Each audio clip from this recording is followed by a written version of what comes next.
So చాలా మందికి ఈ మధ్య షుగర్ ప్రాబ్లం చాలా ఉంటుంది కదా. మన ఇంట్లలో అందరికీ చాలా ఇయర్స్ నుంచి అలవాటు పుల్కాలు. సో పుల్కాల ద్వారా షుగర్ తగ్గించుకొని షుగర్ ఉన్న వాళ్ళకి కూడా పుల్కాలు తింటే బెనిఫిట్ అయ్యేలాగా, షుగర్ కంట్రోల్ అయ్యేలాగా, అండ్ చాలామందికి వైటమిన్ B12 కూడా తక్కువ ఉంటుంది, కాన్స్టిపేషన్ ప్రాబ్లం, ఇవన్నీ ఒక పుల్కాతోటి మల్టిపుల్ బెనిఫిట్స్ వచ్చేలాగా ఏమన్నా చిట్కాలు మీ దగ్గర ఉన్నాయి? చాలా చాలా ఉన్నాయి మేడం.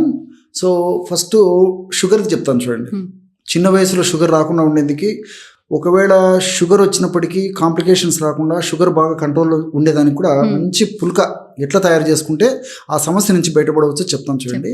సో ఈ పుల్క గోధుమ పిండితో మైదా పిండితో కాకుండా మల్టీగ్రెయిన్ పిండి కానీ మల్టీ మిల్లెట్ పిండితో కానీ తయారు చేసుకోవాలి.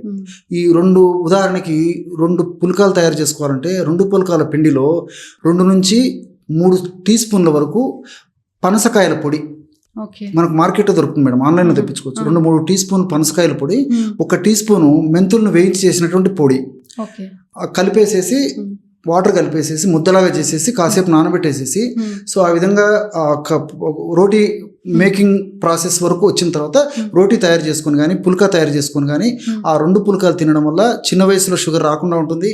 షుగర్ వచ్చినప్పటికీ బాగా నియంత్రణలో ఉంటుంది, కాంప్లికేషన్స్ రాకుండా ఉంటాయి మేడం. ఓకే. సో ఇప్పుడు వైటమిన్ B12కి ఎట్లాంటి పుల్కా ఉంటుంది? మల్టీగ్రెయిన్ కానీ మల్టీ మిల్లెట్స్ కానీ పుల్కాలు తయారు చేసుకోవాలి ఫస్ట్ చేయాల్సింది.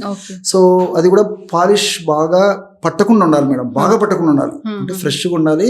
సో ఆల్మోస్ట్ ముడి స్టేజ్లో ఉండాలి, మా ముడి బియ్యం అంటాం కదా, ఆ పద్ధతిలో ఎంత పాలిష్ పట్టకుండా ఉంటే అంత మంచిది. అసలు పాలిష్ పట్టకుండా వెరీ గుడ్ అన్పాలిష్ అని చెప్పవచ్చు. అలాంటిది మనకు దొరుకుతున్నాయి మేడం, ఖచ్చితంగా మనకు అవైలబుల్ ఉన్నాయి కాబట్టి ప్రాబ్లం లేదు.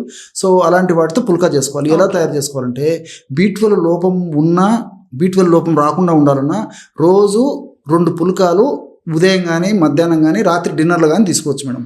ఎలాగంటే మామిడి జీడి పొడి దొరుకుతుంది.